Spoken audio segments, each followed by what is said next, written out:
3 months ago, my husband placed a cup of coffee on the counter, just like he always did. He tied his shoes by the door, like he always did. And then he walked out.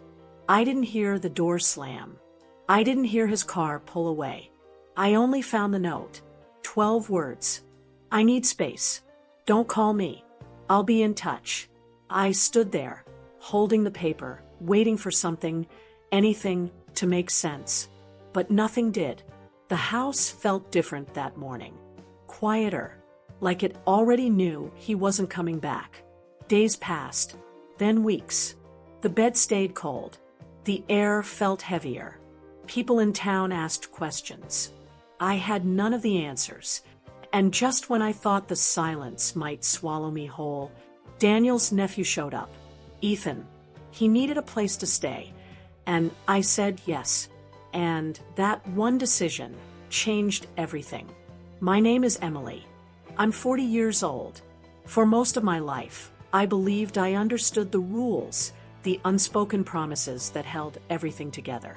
Work hard, love deeply, be kind, stay faithful.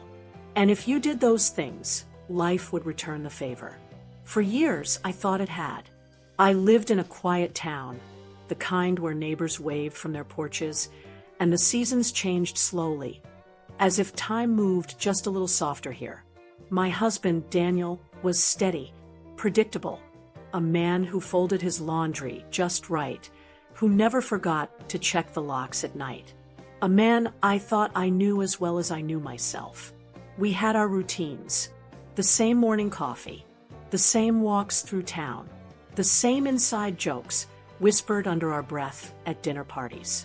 A life built on familiar moments, woven so tightly together that I thought nothing could ever tear them apart. But then, one morning, he was gone. No warning, no fight, just a note. 12 words that stripped our years down to a single, empty sentence. I need space. Don't call me. I'll be in touch. That was it. No explanation. No goodbye. No moment to ask why. I remember standing there in the kitchen, staring at those words, waiting for them to make sense. The coffee I had made him still sat on the counter, untouched. His shoes were gone from the door. His keys missing from their usual hook. Everything looked normal, but nothing was. At first, I went through the motions. I told myself this was temporary, a misunderstanding. I opened the bookstore every morning, greeted customers with the same warm smile. I nodded through conversations, pretended to listen. But inside, everything felt off. The house, once filled with Daniel's presence, had turned into something else entirely. It wasn't just empty, it felt vacant, as if, in leaving, he had taken something more than just himself. The walls held a different kind of quiet, the kind that pressed in when I tried to sleep, the kind that made even the sound of my own breathing feel too loud. And the questions, they followed me everywhere. Had I missed something? A sign? A moment when I should have known? I replayed our last conversations, searched for the tiniest cracks in our life together. But there were none. Just silence, stretching wider with each passing day. And then there was Claire, my neighbor, my friend. She meant well. She would drop by, carrying Tupperware full of dinner, her toddler in tow, her life bursting at the seams with love and noise and movement. And every time she left, the house felt even quieter than before. I started calling my sister late at night, just to hear someone's voice. But even then, I could only say so much. I'm fine, I would tell her. It's just an adjustment. A lie, because the truth was, I was unraveling. And just when I thought I had reached my breaking point, he showed up. Ethan, Daniel's nephew, a college student new to town, looking for a place to stay. I should have said no. I almost said no. But the house was too quiet. The nights were too long. And I convinced myself that having someone else there, someone familiar, someone with Daniel's last name, might make things feel normal again. So I said yes. And that one decision led me somewhere I never thought I'd go. Because Ethan didn't just fill the empty spaces in my home. He filled the ones in me. And if I had let myself cross that line, everything would have changed. The morning Daniel left was like any other. I woke up to the smell of fresh coffee, his coffee, the dark roast he always brewed first thing. I heard the faint shuffle of his feet against the hardwood, the quiet clink of a spoon against his mug. Nothing felt different, not until I walked into the kitchen. The coffee was still there, untouched, steam curling from the surface. But he was gone. And then I saw it, a slip of paper on the counter, folded once, as if it had been placed there carefully, deliberately. I remember how my fingers trembled when I picked it up, how my breath caught in my throat as I read the words. I need space. Don't call me. I'll be in touch. I read it once, then twice, then again. It made no sense. Daniel wasn't impulsive. He wasn't the kind of man who needed space. He was steady, reliable, a man who left detailed grocery lists and set reminders for oil changes. A man who never forgot our anniversary, never went to bed without saying goodnight. I stood there, frozen, waiting for my brain to catch up. Maybe there was a second note somewhere, one that explained everything. Maybe he had called, left a message I hadn't heard yet. Maybe he would walk back in any second now, tell me it was all some misunderstanding. But the seconds stretched into minutes, and the only thing that filled the space he left behind was silence. I went to work that morning. I don't know why. Maybe because I didn't know what else to do. Maybe because if I sat in that empty house for too long, I would start screaming and never stop. The bookstore felt the same. Rows of books, the faint scent of paper and coffee from the cafe next door. Customers came and went, flipping through pages, murmuring over titles. But I wasn't there. I rang up purchases without remembering the titles. I answered questions without hearing my own voice. I smiled when I was supposed to. I laughed at things I didn't hear.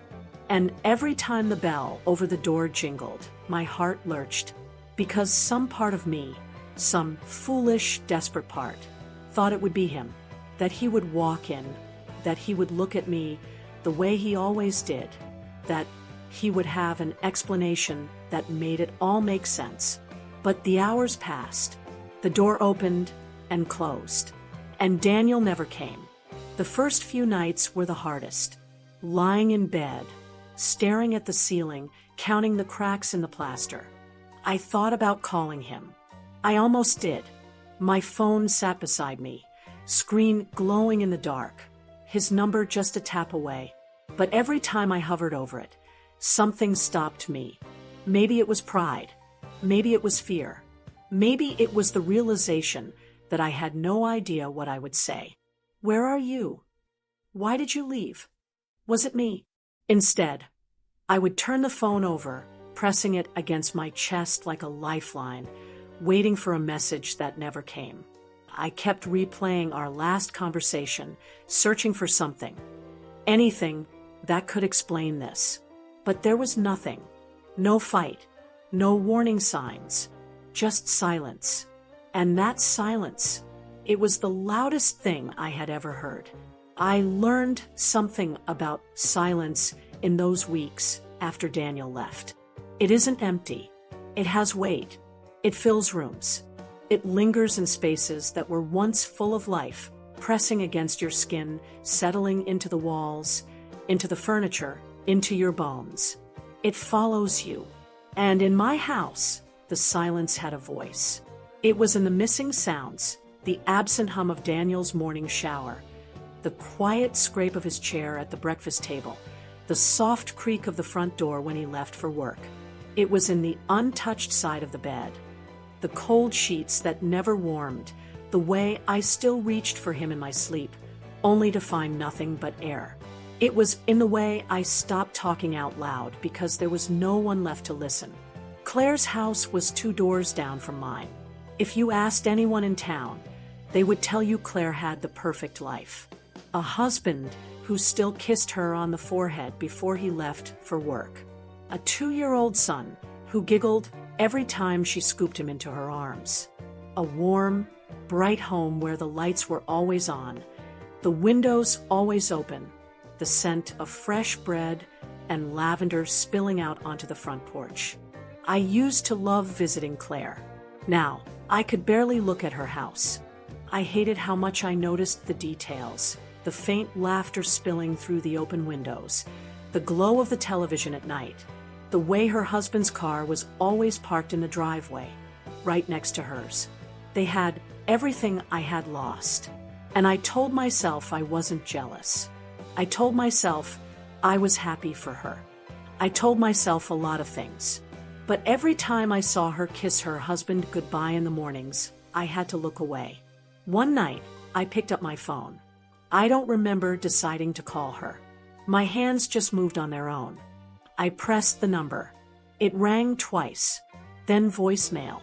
Hey, it's me. I stopped. What was I even trying to say? I closed my eyes, pressing my fingers to my temple. I could feel the weight of the empty house around me. The walls pressing in, the air too thick, too still. I can't sleep, I whispered into the phone. The house feels like it's suffocating me. I let the words hang there. Then I ended the call. She never called back.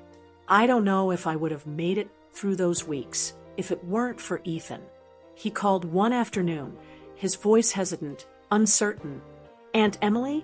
I don't know if this is weird, but I just moved here for school. I haven't found a place yet, and my dorm situation fell through. He paused. Uncle Daniel always said you had a guest room. I remember gripping the phone tighter, pressing it against my ear like an anchor. Ethan, Daniel's nephew, a piece of the life I had lost. Yeah, I heard myself say, before I even had time to think about it. You can stay. The relief in his voice was instant. Thank you. Really? I told myself I was doing this for him. But the truth, letting him stay felt like my last lifeline. The rain had started just before he arrived. I remember standing by the window, watching as the sky darkened, the scent of wet earth creeping in through the open panes. I could hear the steady drumming against the roof, against the pavement, against the hollow quiet of my house. Then headlights, a car pulling up to the driveway. For a moment, my breath caught. Some irrational part of me, some desperate, broken part, thought it was Daniel, that he had come back, that I would open the door and find him there, soaked from the rain, an apology in his eyes. But when the doorbell rang, I exhaled. Daniel never rang the bell. I opened the door, and there he was. Ethan was taller than I remembered. The last time I had seen him, he was still a lanky teenager, all sharp angles and nervous energy. Now he stood in front of me, taller, broader, grown. And for a split second, I couldn't move, because in the dim porch light, with the rain dripping from his hair, the resemblance was undeniable. He looked just like Daniel. I forced a smile. Come in, I said. He stepped inside, shaking the rain from his jacket.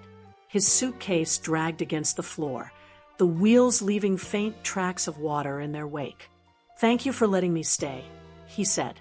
His voice was deeper now, steadier, but there was still that familiar trace of awkwardness, of hesitation. It's no trouble at all, I lied. We unpacked his things in silence. I showed him to the guest room, the one Daniel's mother used to stay in when she visited. The walls were bare. The furniture was untouched. It felt like a space frozen in time, like something waiting to be used, waiting to be lived in. He moved around carefully, setting his things down with quiet precision. A duffel bag in the corner, a laptop on the desk, books stacked neatly on the nightstand. I hovered in the doorway, unsure of what to say. Let me know if you need anything, I finally offered. He nodded. I will. Then silence. Not the heavy, suffocating kind that had filled the house before. This was different. This was the silence of two people unsure of where they stood. We settled into a routine. Mornings, he left early for class. Evenings, he came home late, books in hand, exhaustion lining his face. At first, we barely spoke. The occasional, polite small talk over dinner. A brief exchange in passing. But even in those quiet moments, I noticed things. The way he hesitated before calling me Aunt Emily, like the words didn't quite fit. The way his presence filled the house in a way I hadn't expected. The way his laughter, soft, fleeting, felt like something I hadn't heard in a long time. And the way every time he smiled. I saw Daniel, and it hurt. Things happened slowly. Not all at once, not in some grand, dramatic moment. Just small things, subtle shifts, a lingering glance, a laugh that lasted a little too long. The way his presence began to feel expected, maybe even needed. It started with tea. One night, long after I thought he had gone to bed, I found him in the kitchen, standing in front of the open cabinet, looking lost. Can't sleep? I asked. He glanced at me, sheepish. Yeah, thought I'd make some tea. I pulled out the box of chamomile and placed it on the counter between us. This one helps. He smiled, just a small curve of his lips. Thanks, Aunt Emily. I hesitated. You don't have to call me that, you know. He looked at me for a moment, like he was considering something. But he just nodded. Okay. We sat at the table, 2 mugs between us, the steam curling in the dim light. We didn't talk much, but somehow the silence didn't feel as heavy as it used to. Then came the dinners. One night, I decided to actually cook, instead of just eating whatever was easiest. I wasn't a great cook. Daniel had always been the one to experiment in the kitchen, but I figured I could manage something simple. I burned it. Completely. The smoke alarm went off, and I was waving a dish towel under it, trying to shut it up, when Ethan walked in.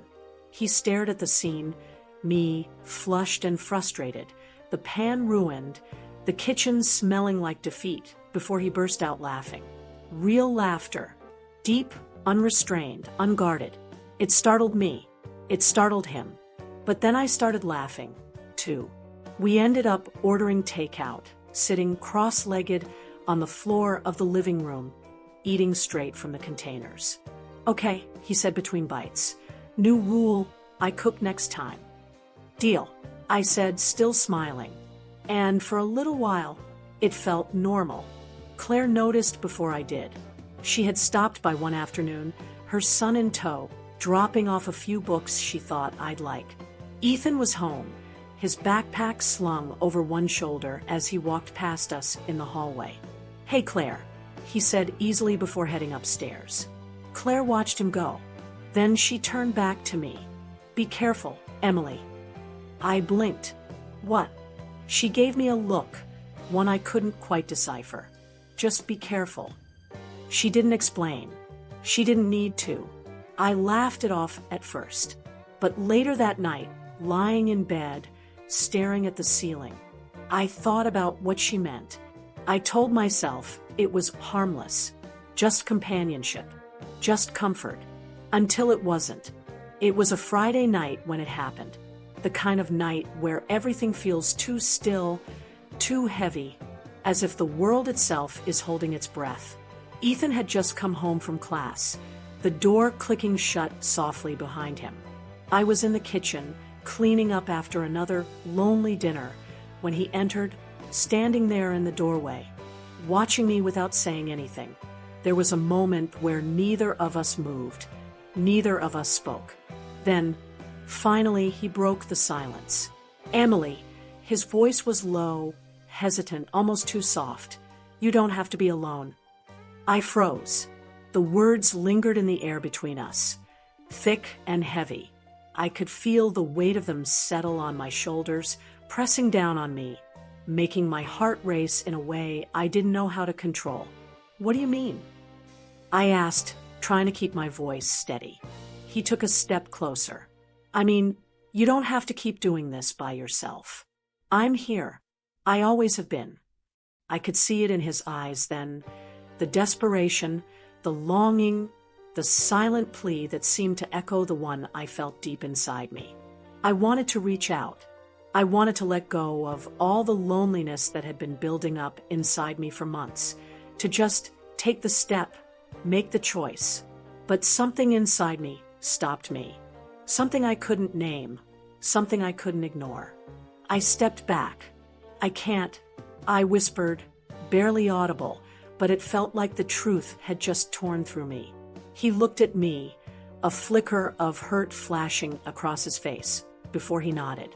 "Okay," he said, his voice tight, a little too controlled. "Okay." Then he turned and walked away. I stood there in the kitchen, unable to move, unable to breathe. The next morning, I woke up to an empty house. It wasn't just the silence that hit me first, it was the absence.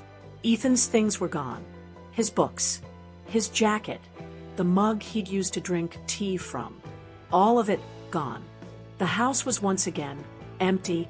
I told myself it was the right choice. I told myself I had done the right thing by pulling away. But the truth was, I wasn't sure anymore. I wasn't sure about anything. What if I had said yes?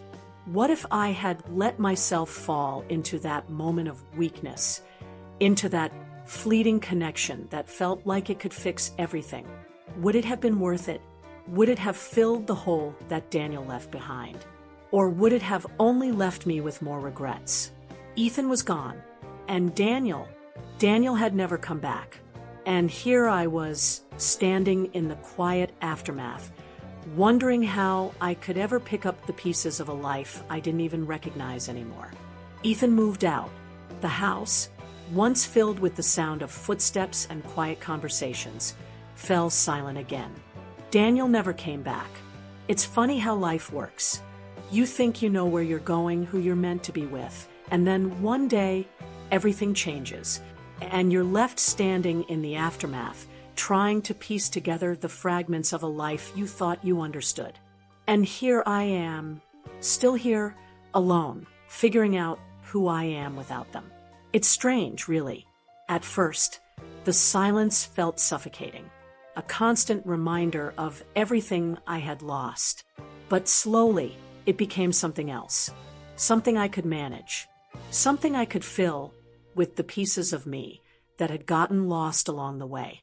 I don't regret saying no. I don't regret pulling away when I did. It was hard, excruciatingly hard. But deep down, I know it was the right choice. Yet, there's always that question, isn't there? What if I'd said yes? What if I had let myself fall into Ethan's words? Into that moment of vulnerability? What would have happened? I'll never know. The silence isn't so loud anymore. Some days, I even like it. There's a peace in the quiet that I hadn't realized I needed. A space to breathe, to heal, to finally listen to the voice inside me that had been drowned out for so long. And maybe, just maybe, that's where the real rebuilding begins. When I look back on everything that happened, there's one thing that stands out above all else. Heartbreak doesn't define you. It doesn't have to be the thing that shapes who you are, the thing that holds you captive, the thing that steals your joy and peace. I learned that the hardest way possible. In the end, sometimes the bravest thing you can do is walk away. Even when every part of you, every aching bone, every desperate whisper inside your mind wants to stay. The choice is never easy. It's never simple. But sometimes it's the only choice that will allow you to move forward, to heal, to rebuild. And it might just be the choice that will eventually set you free. If you've ever faced a choice like mine, if you've ever stood on the edge, wondering what to do, torn between what your heart wants and what you know is right, then I want to hear from you. Tell me about your experience in the comments below. Let's heal together. Let's support each other.